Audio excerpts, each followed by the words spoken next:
మనకు ఒక ఇబ్బందికరమైన సమస్య. దాని కొరకు నేను ముందుగా ఈ యొక్క రాజ్యాంగపు ప్రవేశిక, ప్రియాంబుల్, పీఠిక ఈ రకంగా నేను చదివి మీకు వినిపిస్తున్నాను. నేను చదివినట్లు ఒక్కొక్క పదము నేనంటే మీరు కూడా పలుకడం మంచిదని చెప్పి నేను ఈ రకంగా మనవి చేస్తున్నాను మీకు.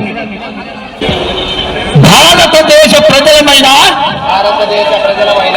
మేము భారతదేశాన్ని సర్వసత్తాక, సార్వభౌమ, సామ్యవాద, లౌకిక, ప్రజాస్వామ్య, గణతంత్ర రాజ్యముగా నిర్మించుకోవడానికి పౌరులందరికీ సాంఘిక, ఆర్థిక, రాజకీయ న్యాయాన్ని ఆలోచన, భావ ప్రకటన, విశ్వాసం, ధర్మం, ఆరాధనల్లో స్వాతంత్రాన్ని, అంతస్తుల్లో, అవకాశాల్లో సమానత్వాన్ని చేకూర్చేందుకు వారందరిలో వ్యక్తి గౌరవాన్ని, జాతి ఐక్యతను, అఖండతను